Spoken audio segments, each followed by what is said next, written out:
Didri Gora ni now acknowledge Mioni Gananugang Barawo Yuen Alawa Wadi Wadi Madung Boringiling Yangu. Hi everyone, I'm Kirli and I'm acknowledging that I'm on sacred lands today, lands that have never been ceded, where sovereignty has never been ceded.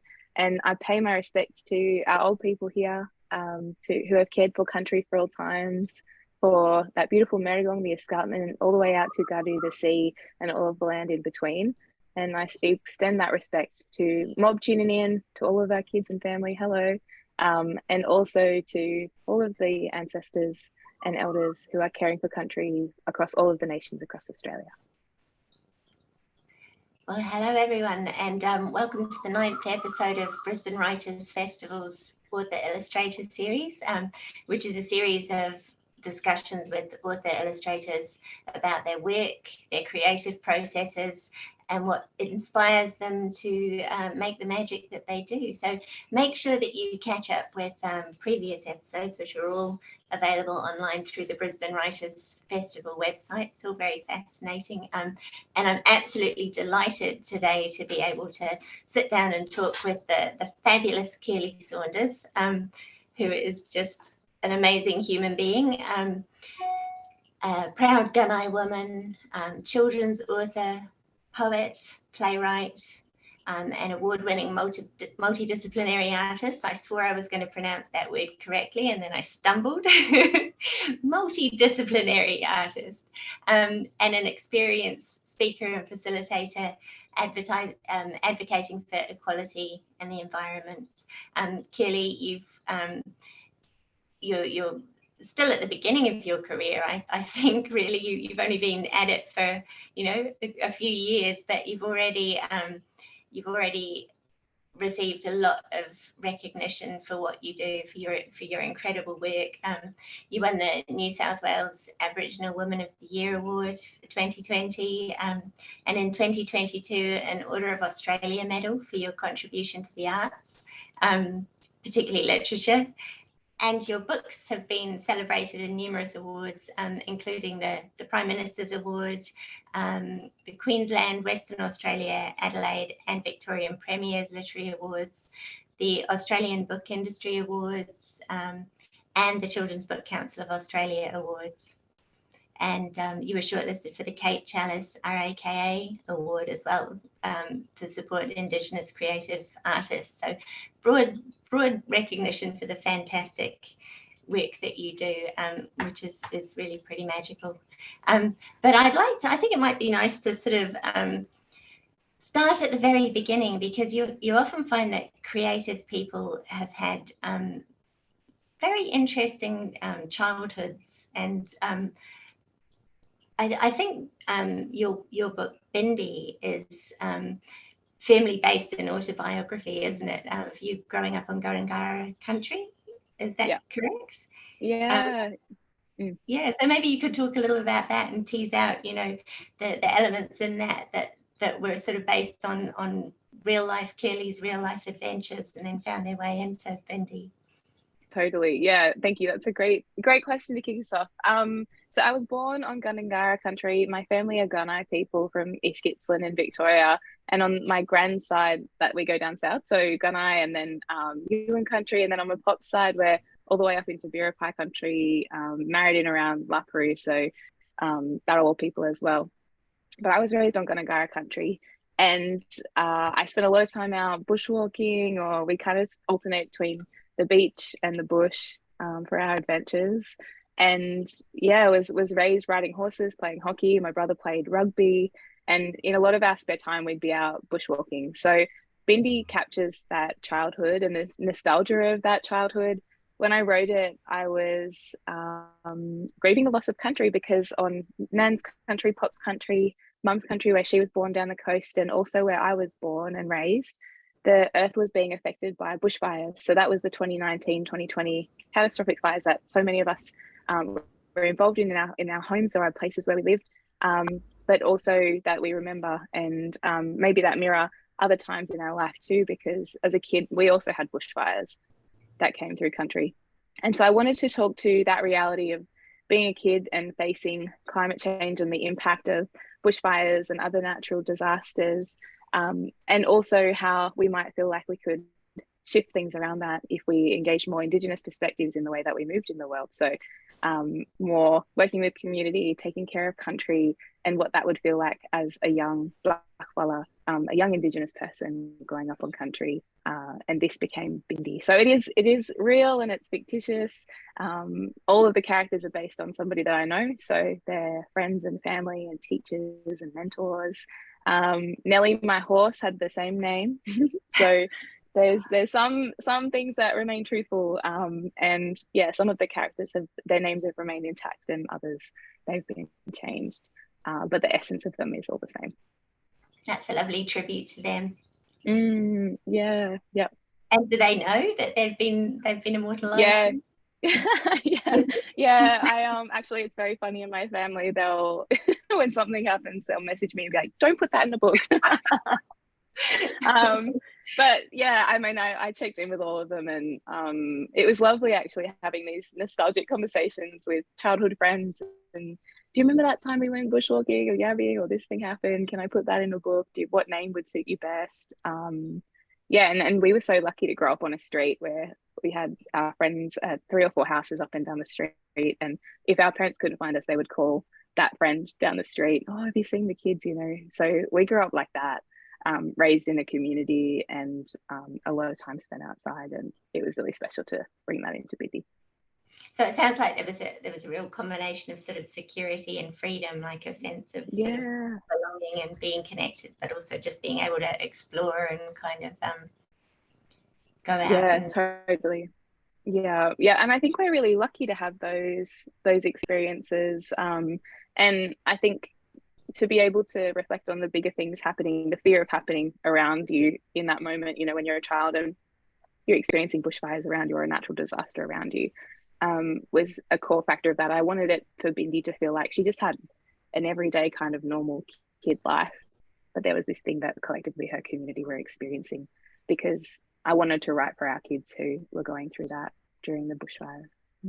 And did you want to give them a sense of sort of agency and hope, and a sense that there was something that they could do? Yeah. I mean, it's written for those who plant trees. I definitely wanted it to be hopeful. And there's a lot of, it's a disaster. There's sadness in the book. There is loss and grief and tragedy within the community. But this idea that children have agency over their futures and of country, I think is a really integral part in how I've been raised with our community to care for land. And it was with the hope that children would want to care for country in the same way, or be interested in Indigenous perspectives in caring for country, and that teachers and students would want to support that happening. And I see so much of that.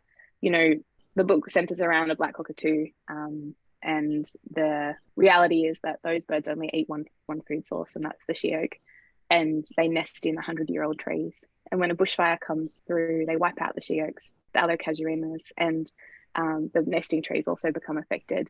So we can definitely lose those birds from bushfires. And they're not the only ones. There's so many creatures that are affected, and so many parts of country are affected by fire and floods and other things, which we've seen across the last few years. And it can feel very debilitating to witness that and not do anything about it. So yes, definitely written with hope. And am I right in thinking that this actually sort of, the sort of motivation to write it actually came out of a tangible program that you were involved in, regenerating she-oaks? Yeah. So the Glossies in the Mist project rolls out through the Southern Highlands and is also spanning down the coast. And it's through the Save Our Species campaign, through the Department of Planning and Industry in New South Wales and Environment in New South Wales. And I was teaching language learning through the Poetry and First Languages project. Well, facilitating language teaching, getting elders and community to teach language with our kids out on country, and through dance and bushwalking and learning bush medicine and other things. And at the same time, we were learning about these birds, and the kids wrote poems about the birds in language to try and bring people into that project. And the poems flew around town with red room poetry on bus backs, which is really special. But all of these conversation starters to get local people involved in regenerating and caring for country. And at the moment, I'm working with Red Room on their poem forest, which does the same thing. For every poem that's submitted to this competition, then a tree is planted for them. And so much land is privately owned.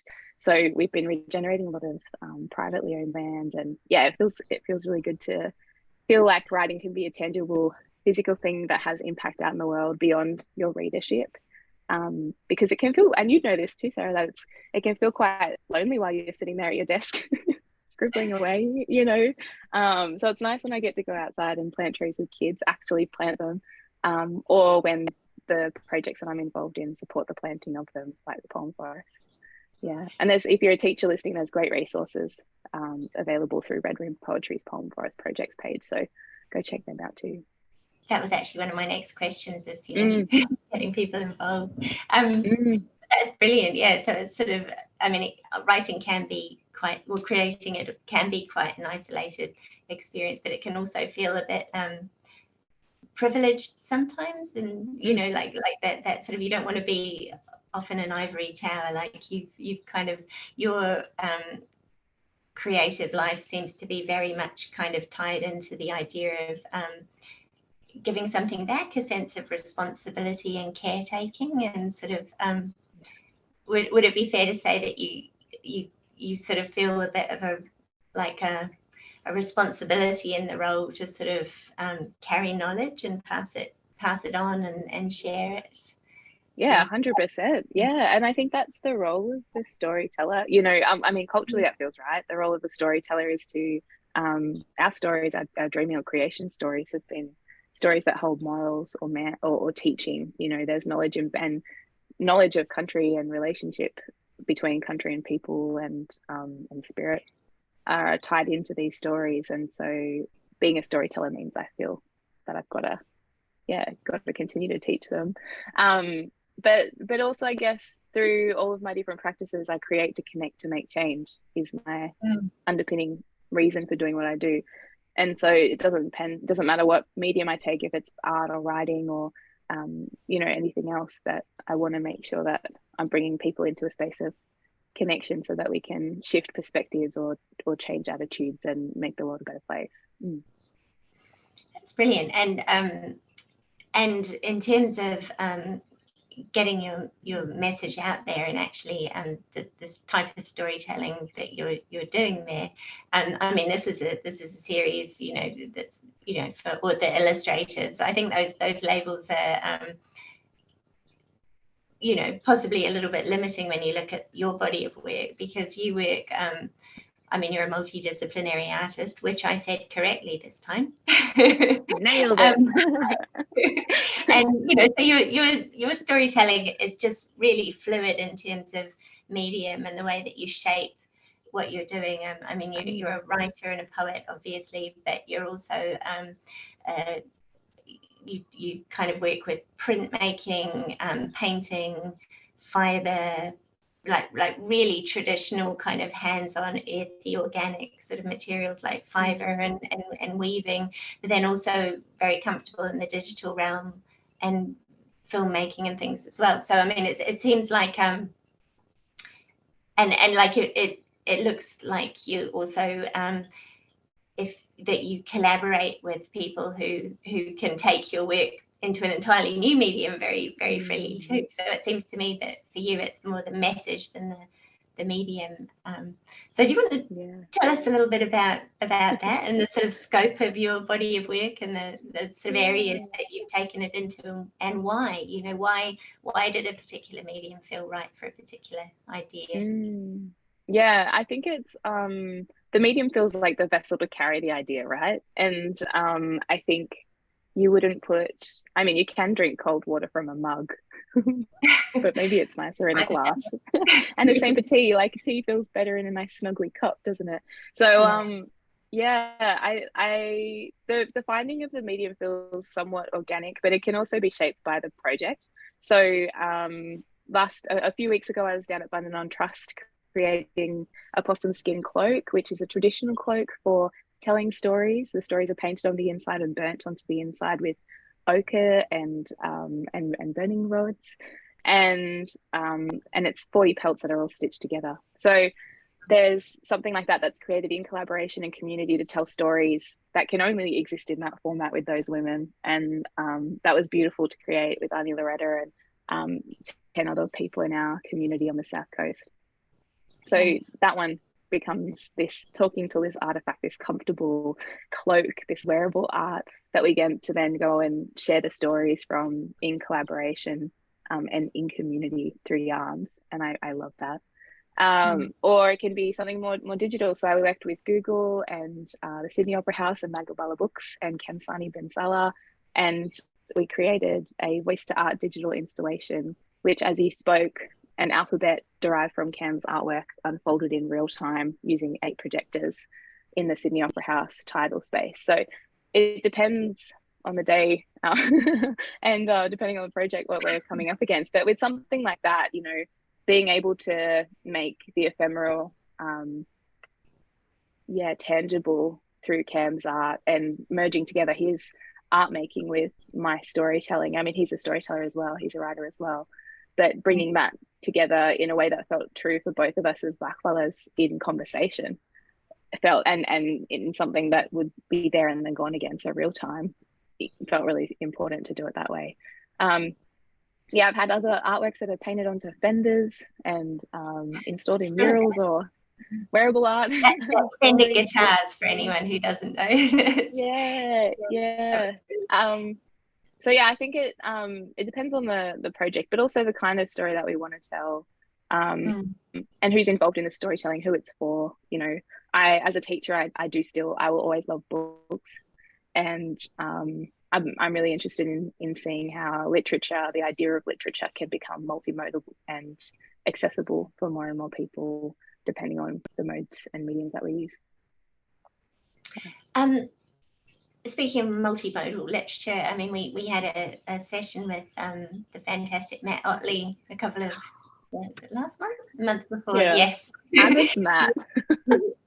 Yeah, he's amazing. Yeah. So and he obviously illustrated the incredible Freedom Machines for you, and then actually wrote an orchestral score for it. Yeah. And did you tour that with him in Western Australia? Yeah, please go listen to that episode with Matt, because he's just such a delicious, wonderful human being. I love Matt's mind and the things he creates. But yeah, we had the joy of being able to, so I would speak, the orchestra would perform this beautiful piece that Matt had written, composed, and then we'd have this animation of the work kind of playing behind us. And yeah, it was so special to be able to work that way and to tell stories that way. And it was in partnership with the Literature Centre over in Western Australia, who do amazing things, and it supported the Sound of Picture Books Matt's program around composition for years. So yeah, incredible, and such a wonderful way to bring story to life. I'm really fascinated by the theatrics of storytelling. And it's something that, as I do playwriting, the more I get to play with the sound of a story, how it's performed, but also how a character is brought to life in the telling of story. Be that something that's written down and you have to think about how they would speak, that character, or their embodiment of that, and how you describe that in a written book, or what that looks like as a different medium. It's been really fun to play around with.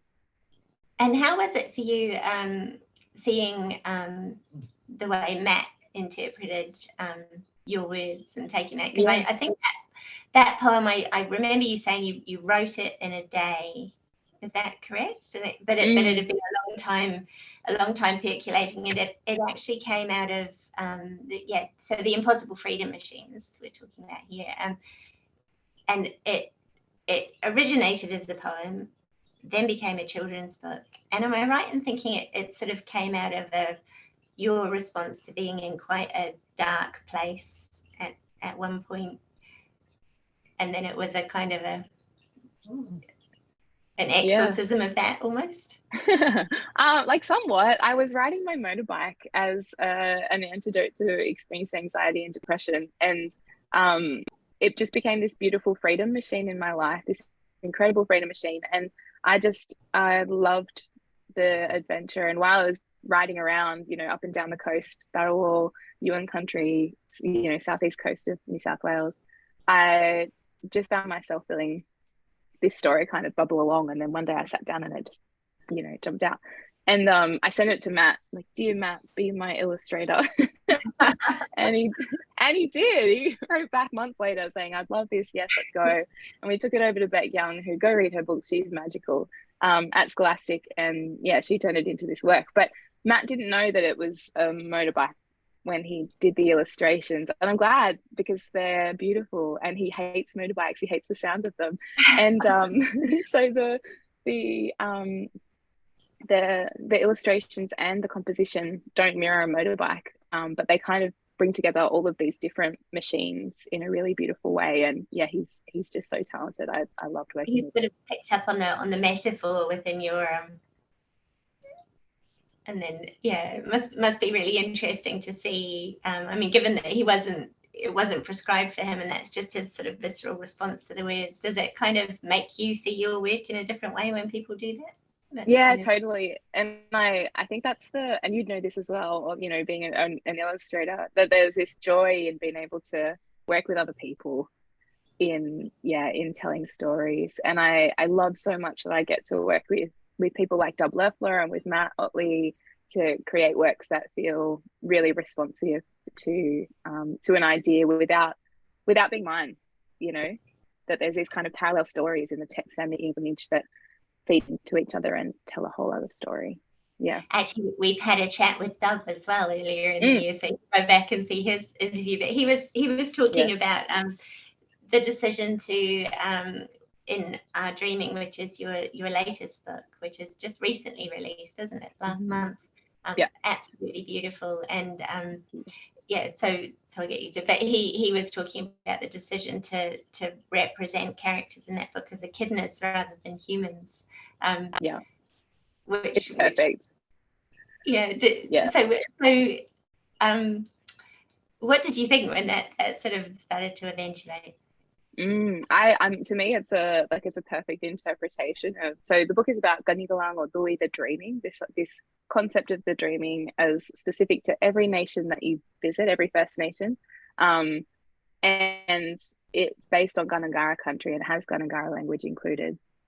And in our dreaming stories and our creation stories, there is this mixing of, you know, there's the creative spirits that are part human and part animal, and you know, kind of earthly and divine all at once. And I really like that he chose animals, because I think it kind of brings in that essence of the dreaming, being that we have this oneness in relationship with animals, but it also makes it approachable for little people, in a really soft and gentle way.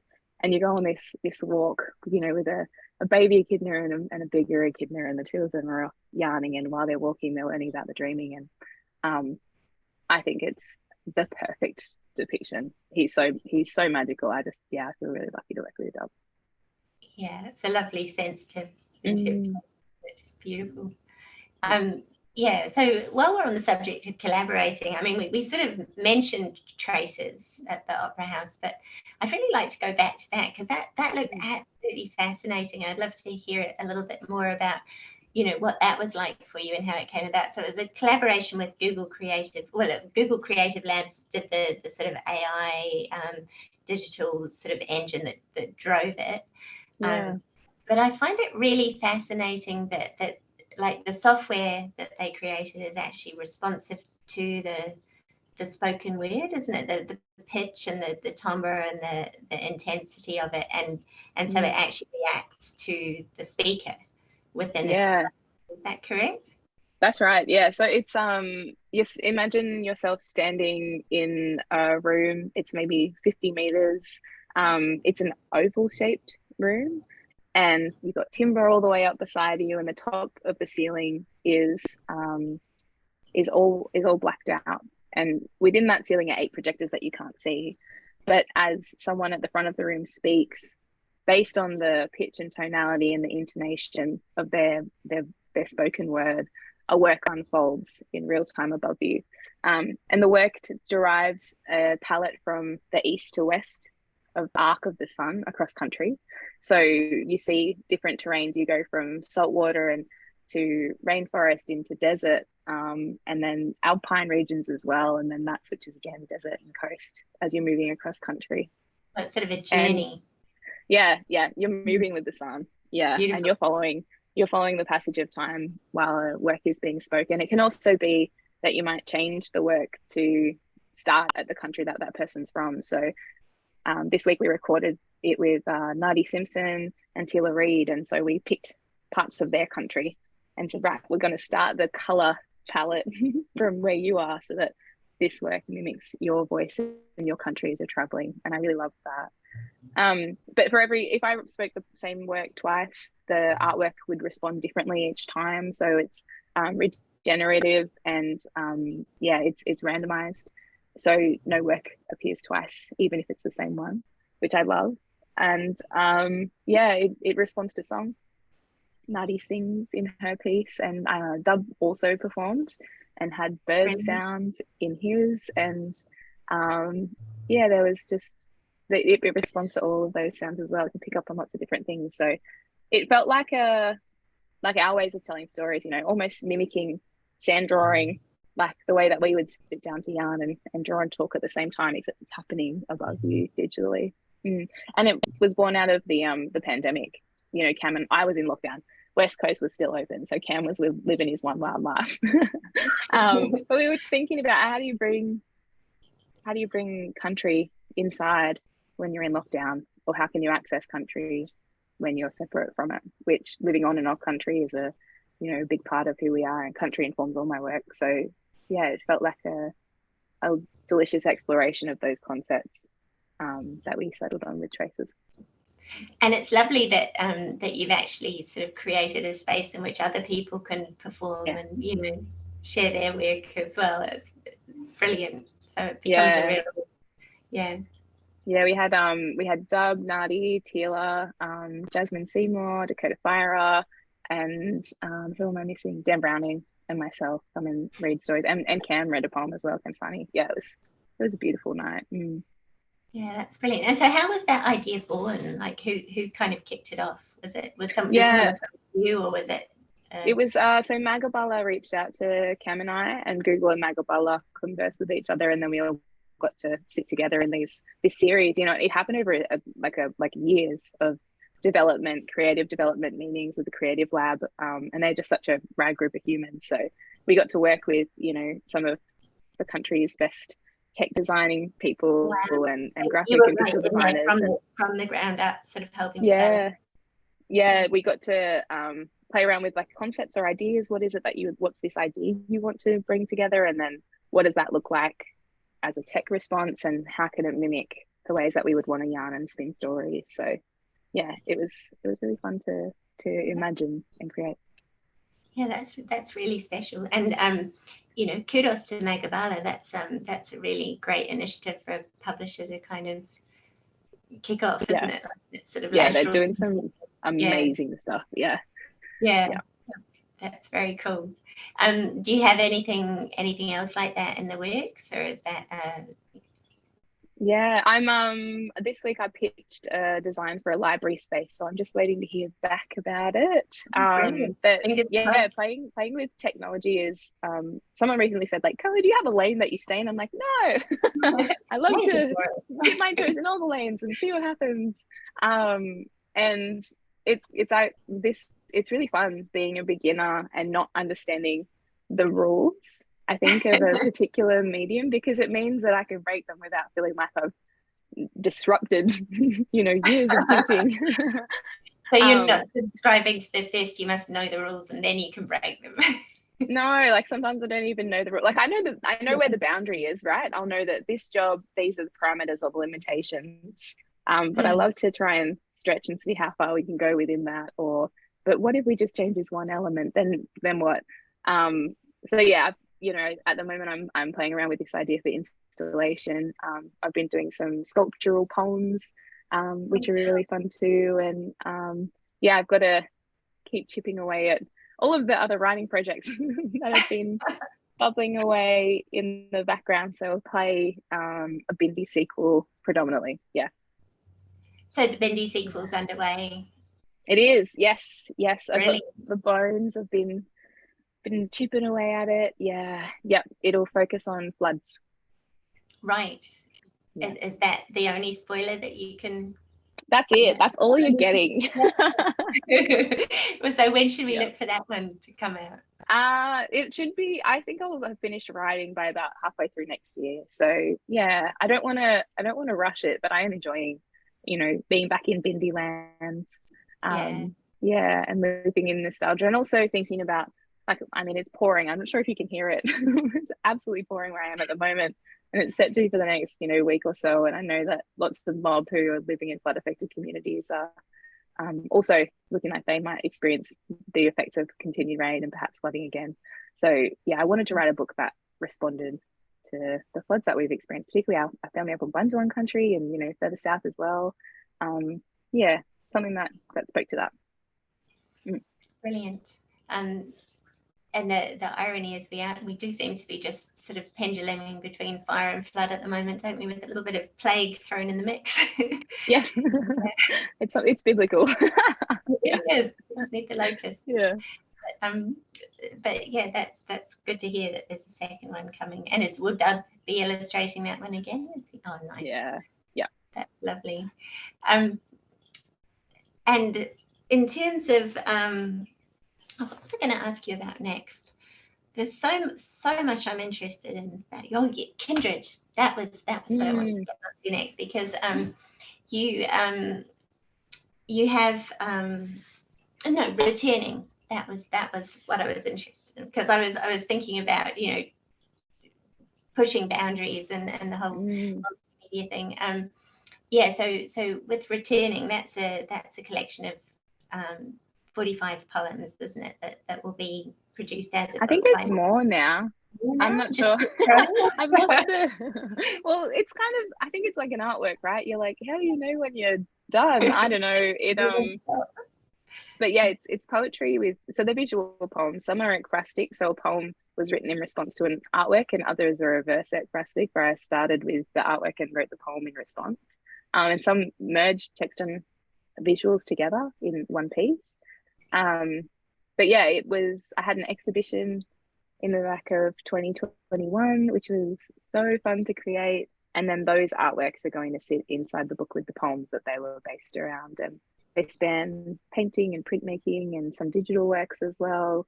There was a film created as well. And yeah, it has been a lovely unraveling of what I thought poetry was, and also what I thought art was, bringing these two things together in visual poetry. And I've got Dr. Tamron Bennett to thank for the original seed for the visual poem idea, because she does beautiful visual poetry. And yeah, it was collaborative. So I got to sit and meet with Kylie Caldwell to learn to weave, and David Cragg to learn to paint, and Steph Bopark to learn plant dyeing, and Grace Lucas Pennington to work on editing, and many other First Nations artists and elders and consultants to think about concepts that underpin the work, like decolonization and feminism, and the intersection of queerness and indigeneity. And I think it's a bit more gritty than Kindred, in that the concepts are obviously they're really big ideas, but they're often in response to a writer or an academic or a thought leader or another artist.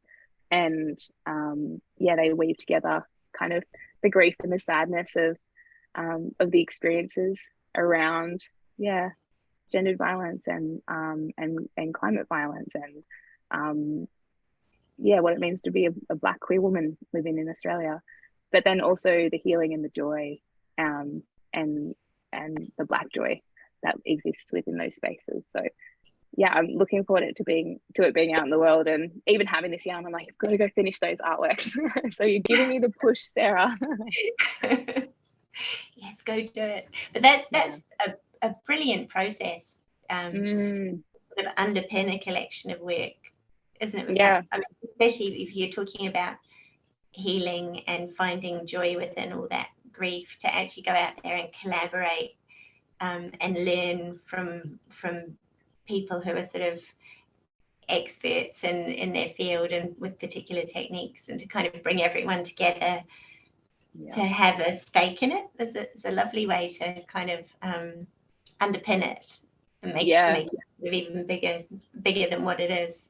Yeah, and I think there's so many, especially Black and Black female poets are doing this really well. You know, I'm thinking like Nat Harkin or Alison Whitaker or Evelyn Araluen Kaur or even Ellen Van Even. Like there's so many incredible Black female writers who are going and like bowerbirding, popping around and collecting the interesting parts out of archives or colonial writers or other Black writers or academics, and bringing those in and seeding poetry which is responsive to those different layers. And so I think as writers we do this all the time. We're constantly taking little tidbits from our world around us, but making explicit those connections means that our audience is able to then go and read them, you know, go and read that piece of paper or follow that other writer. And I think that adds to a richness of the work. It says this doesn't exist in isolation, and in the same way these artworks weren't created in isolation, they were created in mentorship and collaboration. And yeah, I think it's a beautiful part of our culture that I hope transforms the way that we think about our writing and the way that we read each other's writing too. Yeah, that's wonderful. So in terms of what you've got on your plate at the moment, I imagine wrapping up returning is going to be a big part of that. And Bindi the second, and what else are you working on? Because I can't imagine it's only two things. The other things that I'm working on are I've been chipping away at the bare bones of a novel, which I've never played in novel land before, and I have a wonderful literary agent who's encouraged me to go and jump into the water. And yeah, I'm really enjoying thinking about it and beginning to shape out what that looks like. And a play as well. I'm working on a play, Going Home, with Shari Seddons, who's been jumped in as a director for the development, and a bunch of other incredible actors and actresses. And we've been developing the work through a first round where we've kind of attended mostly to the writing and reshaping some of the characters and the shifting some of the work there, but then also beginning a second development on that and starting to bring in dancers and other artists to help shape out what that looks like, the stage directions and actual actions on the stage. And I'm just loving that, the collaborative process, the creative process of working with other artists to shape work. And hearing people read the work aloud for the first time in a public setting was such a beautiful experience, because it talks about going home and disconnection from culture as a result of the forcible removal of Aboriginal kids, and the impact of reconnecting to country and reconnecting to community by going home. So yeah, it's a big emotive body of work, and one that I think is going to be important in the theatrical landscape, and one I feel so lucky to be working with Shari and some others on. Yeah, that's really exciting. What's the time frame for that? Like, what's planned? So then next year it will go into a second stage of development, and after that we'll start to see it on stages, which is a lot of fun. Yeah. Oh, that's great. And so I'm just wondering, I'd really love to know do you have a typical working day? What does that look like for you? Or is it really just rolling with whatever's up there? Chaos. No, it's like, it kind of depends. So yeah, but this year actually has been pretty wild, because we've had the backlog of all of the COVID events, which have, and you'd know this, that have been pushed forward. So I feel like I've been here, there and everywhere in the last little while, and I'm looking forward to some solid writing time, I think in December, sitting down and really beginning to dive into more of my writing. And between now and then. Do you have to be quite fierce about protecting that creative time? Yeah, absolutely. Yeah. So I have an EA who helps with scheduling things, and I make sure that I'm scheduling time to create, because otherwise it's very easy to get lost in all of the other projects, isn't it? And especially I think with administration things, as artists, we're small business owners who are in charge of all of the small business things, and this, it can be quite arduous to create the time to create. So that's really helping, and just making sure I show up. My usual work day includes some yoga or a walk, and then I'll sit down to start to write or make art, depending on if I've got a commission or a particular project that I am chipping away at. And if it's a project in collaboration, like Going Home, a play, then it would be like a whole week that's scheduled out to sit down with other writers and to co-create together. Yeah. Wow. So you get one thing that really impresses me about well, the way you approach your work, but also I think your life, is just that you have a real sense of mindfulness and balance. It sort of comes through. I'm not sure if it feels like that when you're living it, but you seem to, that's good. Probably feels like chaos when you're in the middle of it, but you do seem to be quite deliberate about working out what's important to you and where you fit in the world and how you want to be in the world and carry yourself and, you know, put out there for other people. And I think that's a lovely thing, and it seems to come through in your body of work. Do you think part of your work is exploring, you know, that for yourself, apart from trying to communicate ideas to other people and pass on knowledge and things, like is quite a lot of it sort of working out for yourself the shape of your own life? Yeah, well, I think yes, and if it fits within that I create to connect to make change, then it would be something I'd want to be involved in.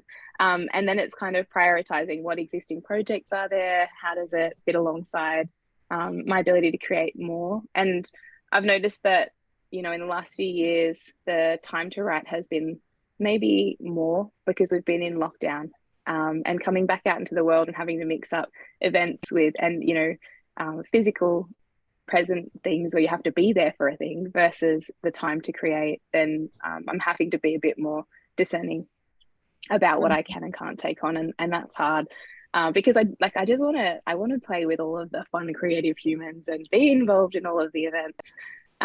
So yeah, yoga definitely helps, and I think art making and painting and playing music, they all help me to live in alignment with that. And then yeah, it is tricky, isn't it? Yeah. And you know, someone was like, what's your 5 or 10 year goal? I was like, keep doing what I'm doing, like write more, maybe make some films, maybe yeah, just keep collaborating and creating in new and exciting ways and continue to do what I'm doing. I think that feels really good. So if it fits in that realm, then yeah, I think I want to keep doing it. And you also make a lot of time to travel and go out and be on country and explore the natural world as well, don't you? Yeah. Yeah, it informs writing, I think, you know. And we are country, and if I don't spend time with country, how can I know myself, and how can I write something that feels true? You know, I have to, yeah, I've got to spend time with country to create work that feels right. Where do you think the most powerful place you've been to is? Like, is there a place that you went to that really stirred you?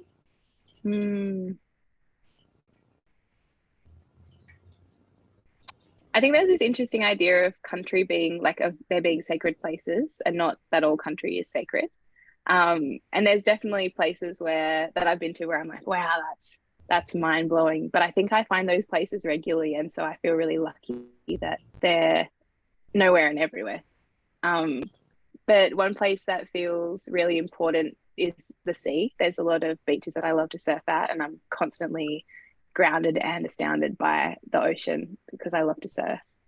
But there's also a birthing place, a women's place up on Gundungurra country, and that's a place that no matter how many times I visit, I'm always awed, and I always feel connected being there. So I would say some of those places for sure. Last year I traveled through the Kimberley and through the Central Desert, and there are a lot of places on that trip where I kept pinching myself, being like, wow, look at Uluru, look at Kings Canyon, you know, look at look at this beautiful coastline along Broome here.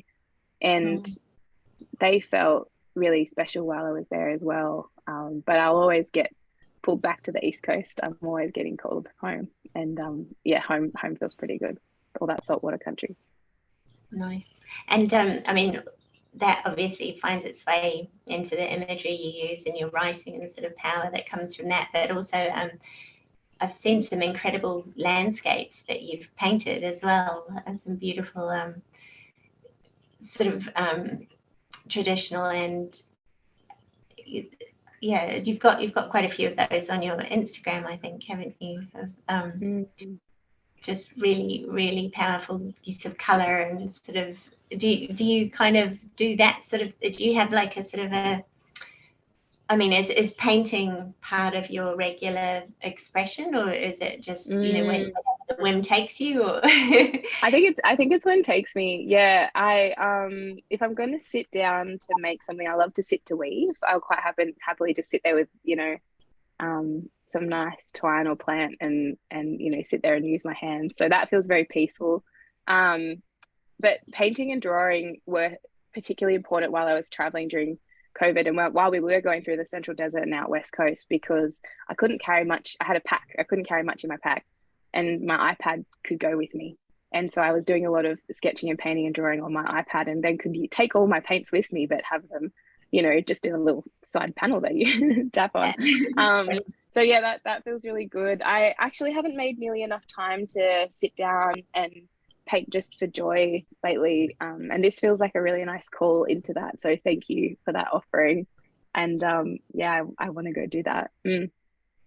Brilliant. I might too. But please. That kind of balance between fulfilling all those deadlines and then still remembering the fun in it, and connecting with that sort of what drove you to do it in the first place, I guess, like you say, sort of playing around with it. Speaking of places and creativity, there's a question that I would really love to know the answer to, which is, if like when you're in creative flow and you get a chance to actually sort of get into the zone, and the rest of the world sort of disappears and you're completely immersed in what you're doing, if the inside of your own head was a physical space and you could actually stand in it and look around and explore, what sort of a place would you be in? What would it look like? I think it'd be a rainforest. I think it would be just like, I imagine great big tall trees and you kind of walking through and like having to pull back the vines and looking up at these great big palms, like barrel palms, being like, wow, look at that great palm, or check out that gum tree, and did you hear that bird? I think it's like that, yeah, which I feel so at peace when I'm bushwalking. So I think that sense of like me top down in flow is peaceful. But I also feel like I'm moving in a direction, so that idea of like we're walking and we're moving in a way. I think, and I feel joy when I'm there, when I'm out in the bush and when I'm in flow. So I think it would be that. Yeah. And that lovely sense of unexpected discovery too, of not knowing what you're going to see when you turn over that leaf. Yeah, totally. Yeah, that's beautiful. Lovely. Yeah. Well, I think that just about wraps it up for today. We'll look out for returning. The exhibition is. Can you tell us a little bit more about the exhibition, because it's coming out as a book, isn't it, as well? Yeah. So the exhibition was supported by OSCO, and I worked with 19 other First Nations artists, consultants, elders, community to create works and to collaborate with them on the understanding of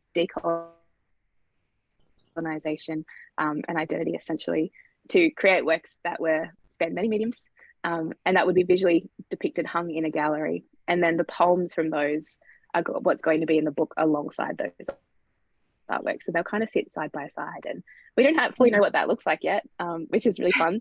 I'm working with Melina Cole over at Magabala, and Rachel Bensala, we love Rachel, and Grace Lucas Pennington, who's editing. So we'll sit down with the poems over the next few months and begin to pull them all, I'm in the editing stage at the moment, pull them all into this final work, and then depicting those side by side with an artwork is what's coming next, which feels really special. Mm. And so will the So exhibition sort of tour around the release of the book, do you think, or is it a sort of no, like actually a lot of the works, sort of the more fiber and physical works, some of them sold in their first in the showing. oh So wow. I'm glad I got photos of them for the book.